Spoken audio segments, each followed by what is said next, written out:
Hey group, it's Ben, and I'm back with another Bible study. Today we're going to be diving back into Deuteronomy, but before we begin, if you're new here, if you're unfamiliar with what's going on, I have unconventional book views, and I hold an unconventional Bible study. You would be well advised to start in Genesis, but if you're okay with starting here, or if you are caught up, we're going to dive into Deuteronomy. We'll be starting in 14 because we left off in 13.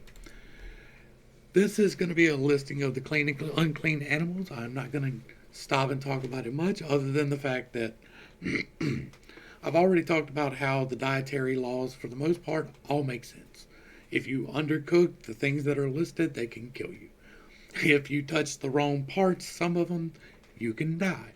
And so it makes sense that you don't eat these things that might kill you if you don't prepare them correctly. If you don't cook pork all the way through, you can get sick from that. You are the sons of the Lord your God. Do not cut yourselves or shave your forehead on behalf of the dead. For you are a people holy to the Lord your God. The Lord has chosen you to be a people for his prized possession out of all the peoples on the face of the earth. That for me is untrue. Like, Deuteronomy is the setting down of the history of the people of Israel, and it's raising them up from the peoples out there. Absolutely. But I do not believe personally that God chose out these people to be the chosen ones. I don't believe that he does that with anyone. I believe that you can live your life for him and be chosen by him for that, or something along those lines, but not that you are the destined one who is going to change the world because you were born from this specific bloodline. I don't believe that. I don't think God works that way. There are too many bloodlines out there, and there are too many possibilities for him to do things to limit him to one people's. You must not eat any detestable thing. These are the animals that you may not eat, that you may eat. The ox, the sheep, the goat, the deer, the gazelle, the roe deer, the wild goat, the ibex, the antelope, and the mountain sheep. You may eat any animal that has a split hoof divided in two, and choose the cud. But those that do not chew, but of those that chew the cud, or have a completely divided hoof, you are not to eat the following: the camel, the rabbit, the rock badger. Although they chew the cud, they did not have a divided hoof. They are unclean for you, as well as the pig. Though it has a divided hoof, it does not chew the cud. It is unclean for you. You must not eat its meat or touch its carcass. Of all the creatures that live in the water, you may eat anything with fins and scales, but you must not eat anything that does not have fins and scales. It is unclean for you. You may eat that knocks out all the catfish, all the shrimp, crawfish, all of those things. You may eat any clean bird, but these you may not eat: the eagle, the bearded vulture, the black vulture, the red kite, the falcon, any kind of kite, any kind of raven, the ostrich, the screech owl, the gull, any kind of hawk, the little owl, the great owl, the white owl, the desert owl, the osprey, the cormorant, the stork, any kind of heron, the hoopoe, or the bat. All flying insects are unclean for you. They may not be eaten, but you may eat any clean bird. You are not to eat any carcass. You may give it to the foreigner residing within your gates, and he may eat it, or you may sell it to a foreigner. For you are a holy people belonging to the Lord your God. You must not cook a young goat in its mother's milk. Think about for a second this verse 21 right here. If you were to happen to find, while walking down the road, an animal lying there dead, it is perfectly fine for you to pick that animal up and sell it to somebody who is not of the tribe, but it is detestable for you to eat. Well, that's because it could kill you. You don't know what killed that animal. You should never eat carrion, right? We are not carrion eaters. We are hunters. And we don't necessarily hunt, but we know where our food is sourced from for the large part, right? Most people do not know of the intricacies of our food production system, but they know that the food is beef. They know that it was certified and killed cleanly, according to standards at least. And so it is relatively safe to eat this thing. It is not so for anything that you find dead on the road, in the woods, in a creek, anywhere else. If you did not personally see it die and it's not in a store, you should not eat it. Regardless of what it is, no matter it could be a poison that killed that thing, or it could be a car. It could be, who knows, right? It could be something terrible for you. Don't do it. And don't sell it to anybody else. Just consider that looky there, and continue to walk. Nature will take care of that on its own. It has nothing to do with you. Don't pick it up and sell it to somebody. That would be terrible. Like terrible. To do something like that. And you must not cook a young goat in its mother's milk. That has to do with a specific ceremony that the peoples in the area did. They have taken it way far. Like, if you are an Orthodox Jew, you cannot eat a cheeseburger because that is beef and dairy together. That's too far. Giving tithes. You must be sure to set aside 1/10 of all the produce brought forth each year from your fields. And you are to eat 1/10 of your grain, new wine, and oil, in the firstborn of your herds and flocks, in the presence of the Lord your God, at the place he will choose as a dwelling for his name, so that you may learn to fear the Lord your God always. But if the distance is too great for you to carry that with which the Lord your God has blessed you, because the place where the Lord your God will choose to put his name is too far away, then exchange it for money. Take the money in your hand and go to the place the Lord your God will choose. And then you may spend the money on anything you desire, cattle, sheep, wine, strong drink, or anything you wish, and you are to feast there in the presence of the Lord your God, and rejoice with your household. Do not neglect the Levite within your gates, since he has no portion or inheritance among you. At the end of every 3 years, bring 1/10 of all your produce for that year, and lay it up within your gates. And then the Levite, because he has no portion or inheritance among you, the foreigner, the fatherless, and the widow within your gates, may come and eat and be satisfied. And the Lord your God will bless you in all the work of your hands.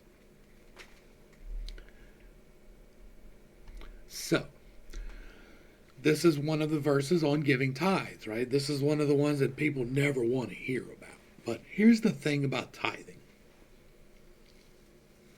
Tithing is for the support of the church, of the priest. That is a true thing. But what is it telling you to do right here? Right? Take out this distance compensation and the money aspect of it. You are to take 1/10 of all the produce brought forth from your fields, and you are to eat 1/10 of the grain, new wine, and oil. You are to take this to the temple, to the holy place, in the presence of God, and there celebrate with him the blessings that he has given you. It is not about a requirement to meet a quotient, although it is, right? The 10%, 1/10, it's about the celebration of gratitude. It is Thanksgiving, right? This right here to me is Thanksgiving. Summed up, right? Not the conquest part that people want to focus on, but the spirit of the holiday. It's not one of the listed days, but it's the only holiday I look forward to every single year. And it's coming up, so it's relevant, right? I look forward every single year to reviewing the blessings that have come over this past year. I look forward every single year to getting up early and preparing food, because I do the cooking, right? I wake up early. I start my turkey. I make my dressing from scratch. I start the macaroni.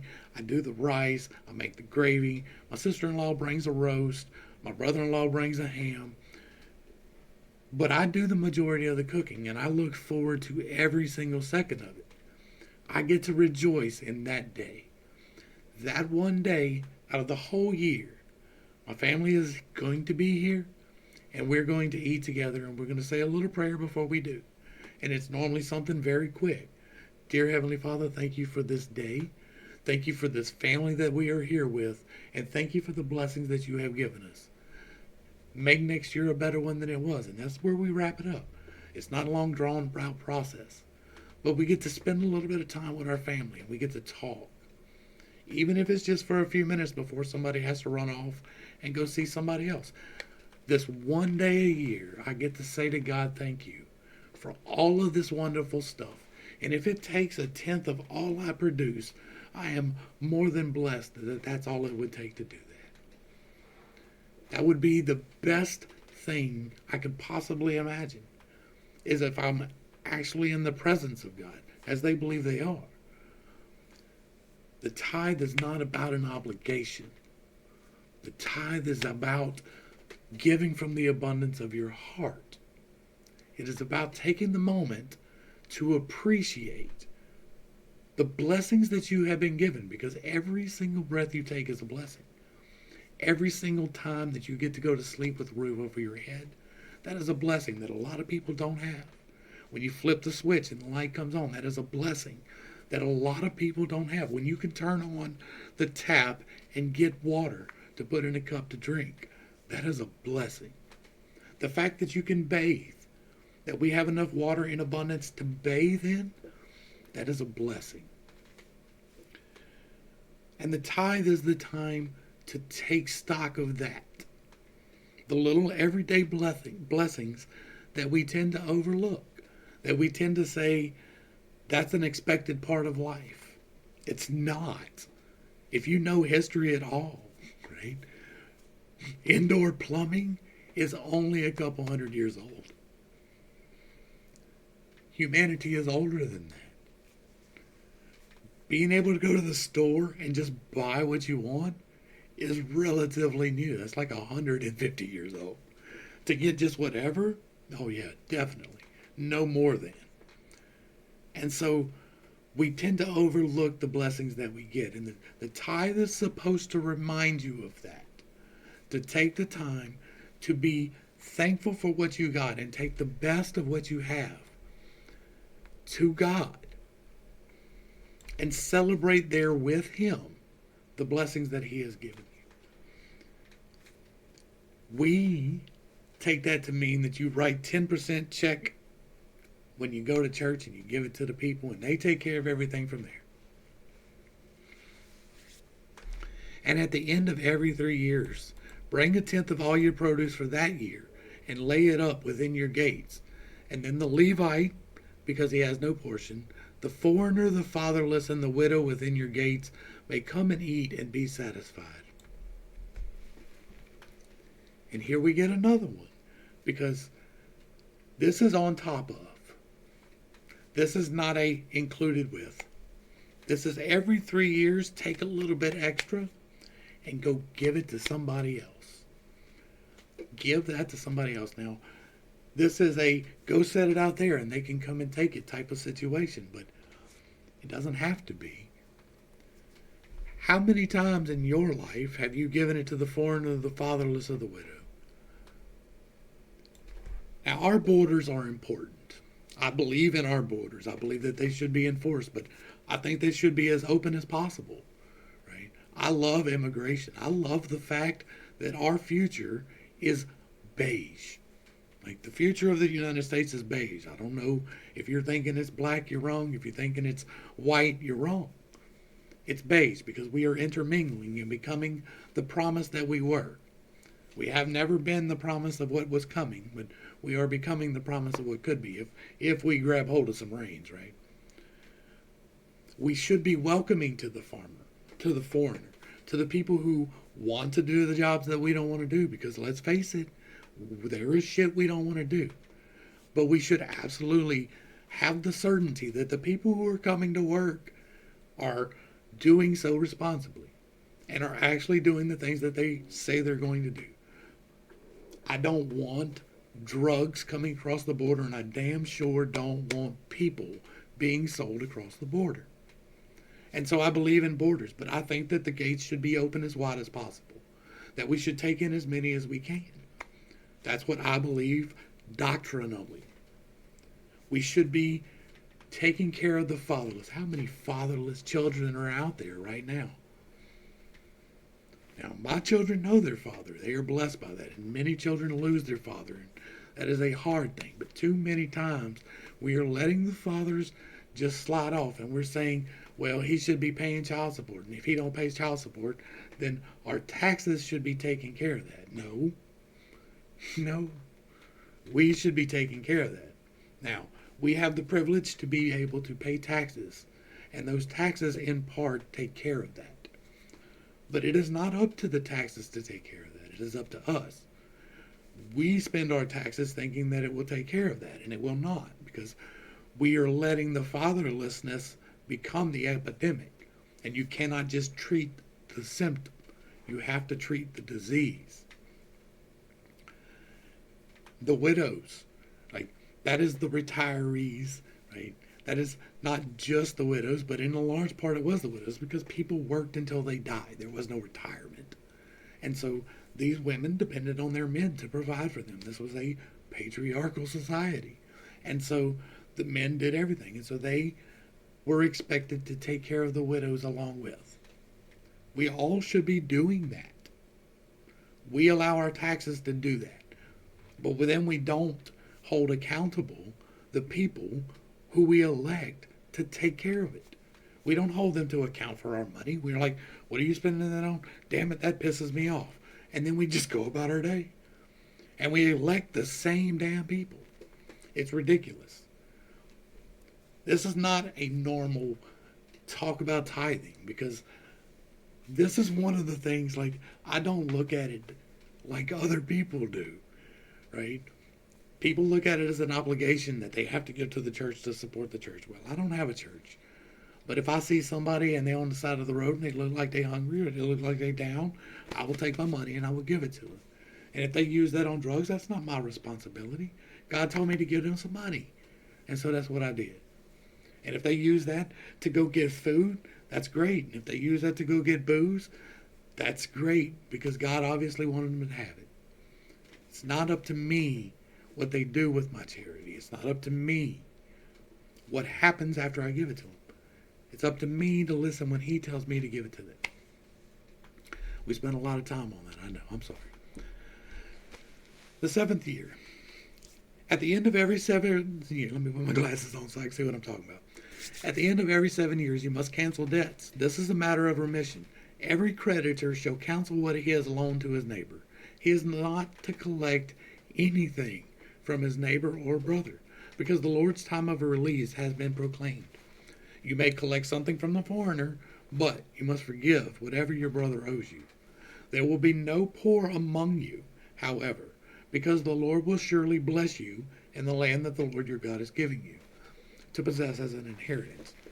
If only you obey the Lord your God and are careful to follow all these commandments I am giving you today. When the Lord your God blesses you as he has promised, he will lend to many nations but borrow from none. You will lend to many nations but borrow from none. Is that Israel today? You will rule over many nations but be ruled by none. If there is a poor man among your brothers within any of the gates in the land that the Lord your God is giving you, then you are not to harden your heart or shut your hand from your poor brother. Instead, you are to open your hand to him and freely loan him whatever he needs. Be careful not to harbor this wicked thought in your heart. The 7th year, the year of release, is near, so that you look upon your poor brother begrudgingly and give him nothing. He will cry out to the Lord against you, and you will be guilty of sin. Give generously to him, and do not let your heart be grieved when you do so. And because of this, the Lord your God will bless you in all your work and in everything to which you put your hand. For there will never cease to be poor in the land. That is why I'm commanding you to open wide your hand to your brother and to the poor and needy in your land. All right, so forgiveness of debts, that's a big deal, right? There's a lot of people in debt right now that would love if this was the case. But this was talking about a fellowship and a brotherhood of people, and it was a large one, right? 3 million people, but only 600,000 men, so whatever. The ideal government is none, right? But because we need governments, we need to make sure that those governments are as small as possible and that they take care of the things that need to be taken care of. The Levites are being established as the governing body, and they are, for a large part, responsible for the charity of the nation of Israel for most people.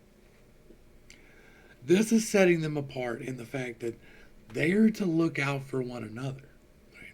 Now, Christians are called for the same thing, right? Not a jot nor a tittle. So, the debt systems that we use are not biblical. Like, if you consider yourself biblical and you're holding debts, now here's the kicker, right? Here's the whole thing behind this, is it's unsustainable. Because there will be people who take advantage, and it is not possible to hold them into account on the scale that we're talking about here. And so this system is so that you can learn a lesson, and that lesson is this one. Never loan money that you can't afford to lose. If the year rolls around and you're at the end of the year and you can't lend the money out because you can't afford to, then don't. Never expect to get back money that you lend to someone you know personally. Never. Write it off. Now, if you get it back, that's a blessing. But if you don't harbor hate in your heart behind that debt. I don't care if it's $2 or if it's $200,000. It does not mean that you have to forgive them and accept them back into your life. You paid a price to find out about them. That is the same concept of what's going on here. If they did not have the year of a release, right? You have the year of rest, and 7 is a big number. It's important for other reasons. But if there was not the year of forgiveness and the year of rest, then as the people are rising, and you have more people getting wealthy at this level, the people who are not getting wealthy at this level will garner more resentment. You might be able to pull a corollary out of that today with our millionaires and billionaires that are now turning into billionaire-only territory, right? And the people who believe that communism is the proper way to go. Communalism is actually the proper way to go. That's where I was going with the government earlier, is we should live communally, with each neighborhood taking care of each other as it needs to be, and in cooperation with other neighborhoods. That's what our republic is supposed to be about here. Each state is a neighborhood on the grand scheme of things, and we all cooperate. We've gotten to the point where our monetary systems have taken prevalence. We harbor resentment for every money lent, whether we're paid or not. We harbor resentment for the poor, thinking that just because the people are earning the big money, that the people on the bottom deserve more. Well, there's an argument to be made for that. You should absolutely be taking care of the people who are making you money. And if you're making ridiculous amounts of money and the people are on minimum wage, then you are a piece of dung. And God's going to deal with that. That's going to fall in on you. It will. This whole thing right here is about taking away that bitterness for lending money and for the poor from the start, right? Now, you're already told to help take care of the poor, but some people choose to be homeless. Some people choose to not work. Some people choose the wrong path in many different ways. And this is to help you to forgive those people. That's what the intention behind this is. Now, as a community, growing financially as they do, we will see that this comes into play for them, right? Being confident that you can lend to someone and expect it to be repaid, because like if you don't repay by the year, they may say that they're not going to resent you, but you can bet everybody's going to know your name. So anyways, let's carry on.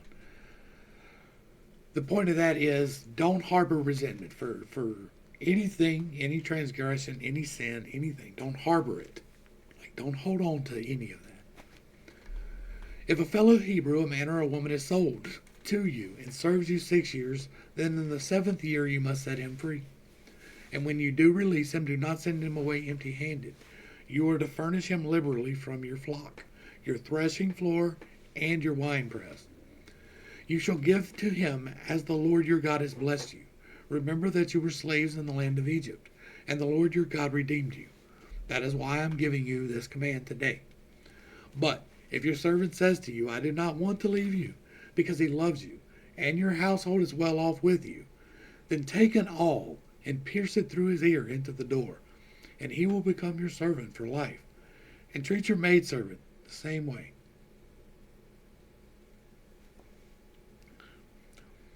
That puts a new spin on piercings, don't it?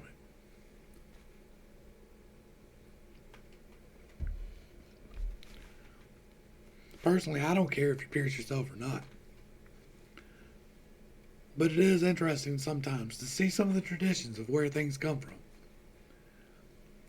Now, we've talked about slavery and how it's absolutely wrong in every single case, and how it is not excusable because it was better times, and how, if this was in fact God setting down, right? God comes down, takes this guy Moses and his brother Aaron, and apparently his sister, and they go to Egypt and they free 3 million people, and they come out. Why did he not end slavery right there? Why did he not say, okay, my people who I am setting apart will no longer practice slavery? Do not regard it as a hardship to set your servant free, because his 6 years of service were worth twice the wages of a hired hand, and the Lord will bless you in all you do. Now, this is only if it is a Hebrew. If you buy someone else, it is perfectly okay for you to maintain them without having to nail their ear to a door. And you must set apart to the Lord your God every firstborn male produced by your herds and flocks. You are not to put the firstborn of your oxen to work, nor are you to shear the firstborn of your flock. Each year you and your household are to eat it before the Lord your God in the place the Lord will choose. But if an animal has a defect, is lame or blind, or has any serious flaw, you must not sacrifice it to the Lord your God. Eat it within your gates. Both the ceremonially unclean and clean may eat it as they would a gazelle or deer, but you must not eat the blood, pour it on the ground like water. All right, we're going to get back into here the feast. We've talked about the feast before. I don't know that there's going to be anything really to add to this, but we're going to go through it. Observe the month of Abib and celebrate the Passover to the Lord your God, because in the month of Abib the Lord your God brought you out of Egypt. You are to offer to the Lord your God the Passover sacrifice from the herd or flock in the place of the Lord will choose as a dwelling for his name.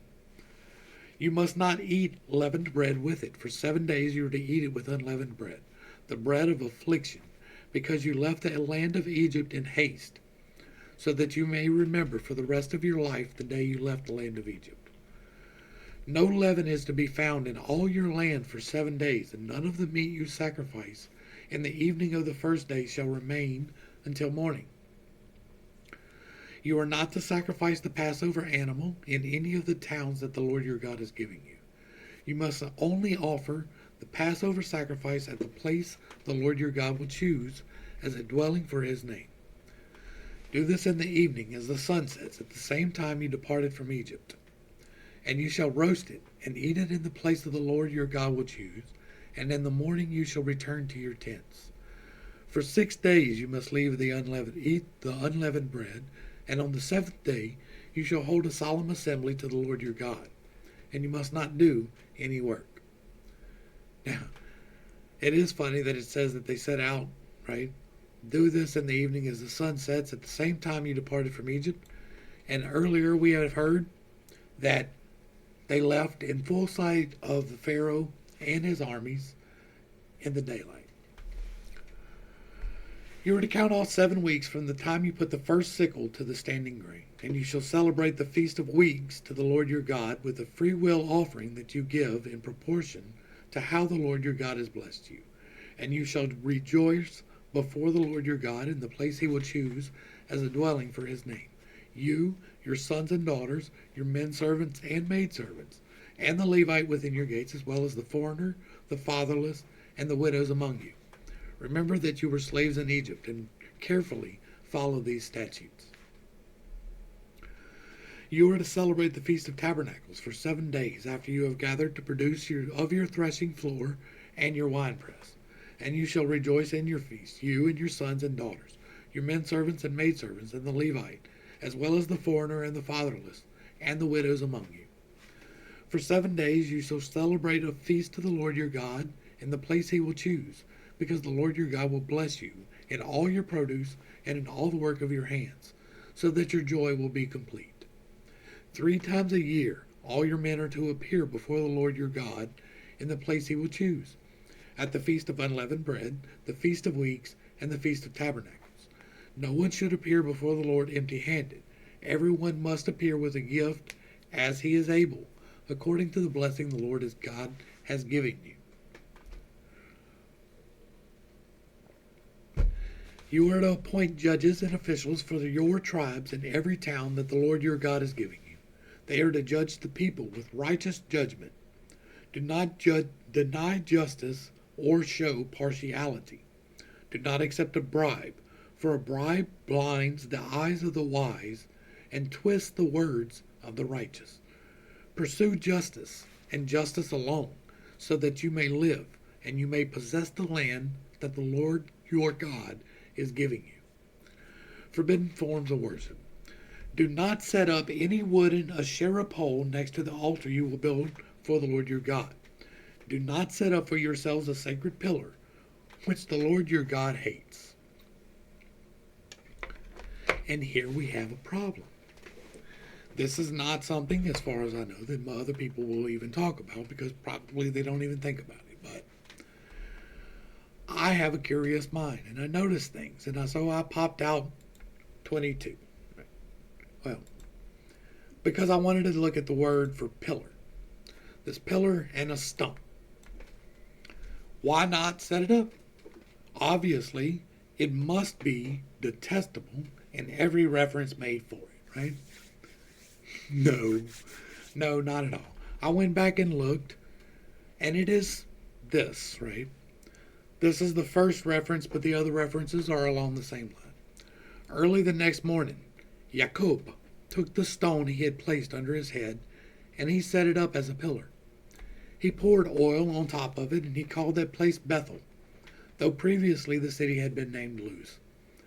And then Jacob made a vow, saying, if God will be with me and watch over me on this journey, and if he will provide me with food to eat and clothes to wear, so that I may safely return to my father's house, then the Lord will be my God.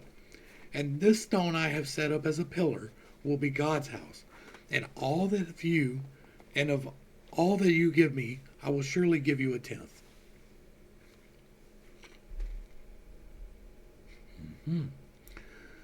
So, this stone, which the Lord your God hates, is the foundation for your patriarchy.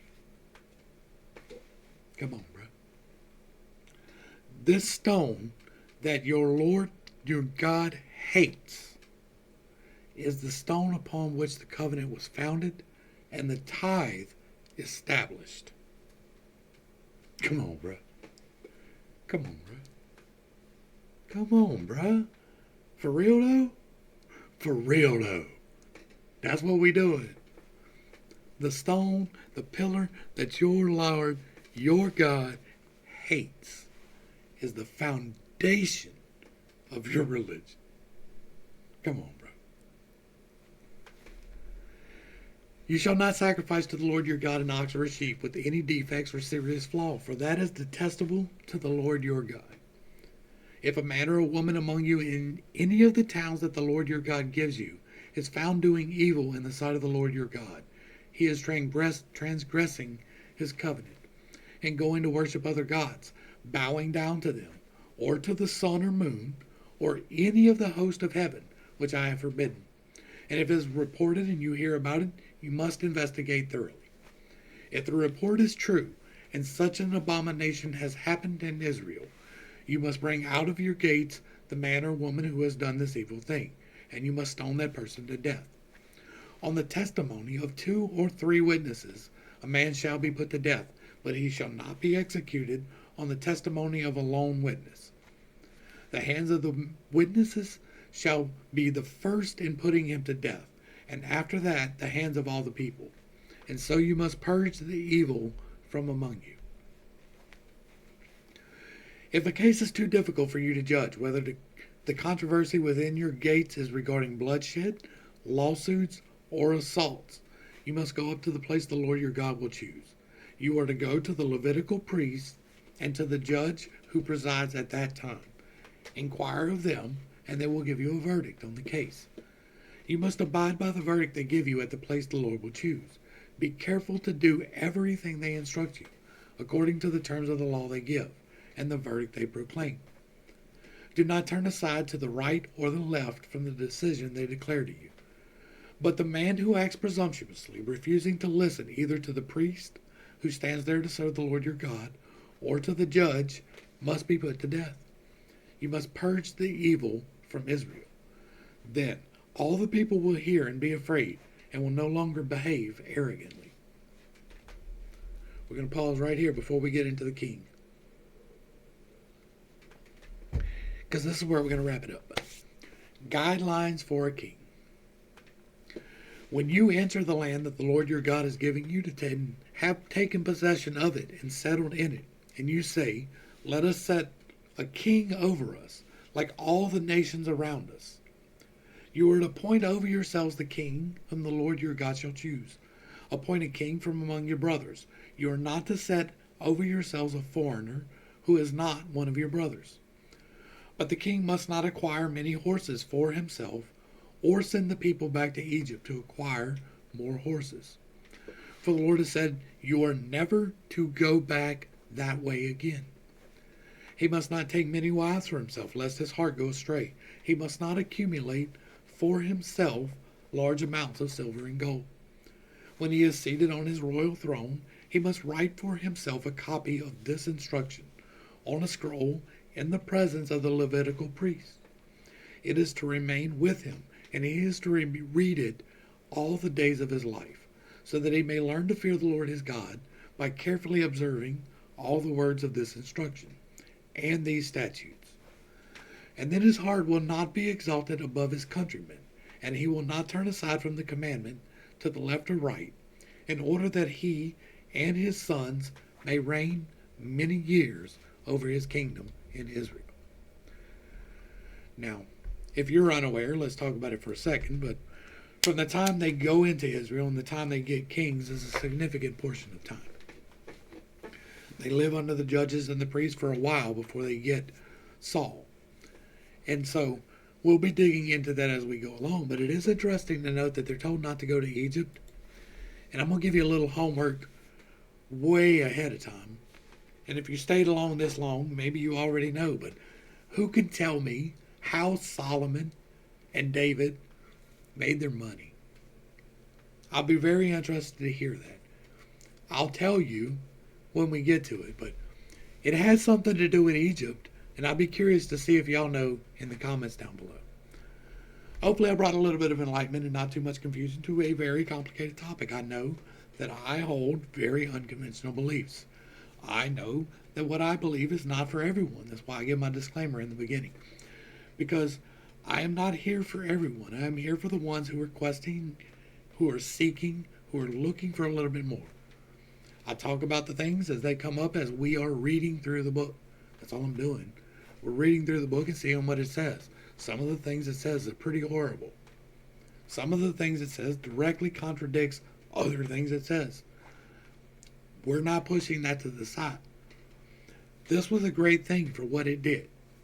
The books, the first 5 books, the Pentateuch, they're the doctrinal statement for the Hebrew people. They are choosing out these people. Well, I don't believe that happened. I don't believe that God chose them out. Circumstances, and God could very well have provided for them the instructions that are being given and all of the things. It could very well have been a separate entity that did it, and as we have talked about before, sometimes evil uses good in order to get its goals accomplished. The blood sacrifice, in my estimation, is an energy drain. It is for this entity to maintain its vitality. And so the things that they do are geared towards that. That does not mean that there is not truth in here. There are great, great chunks of truth. We talk about them as we go through. I'm not going to dive into the whole thing again. I do that often enough, right? Hopefully I brought a little bit of enlightenment and not too much confusion. To the crew, thanks for hanging out. I appreciate every single minute that you are here with me, and I am praying for you every single day. Until next time, I love you. God loves you. You are perfect, whole, and complete just the way that you are. And this has been Penn State. Peace.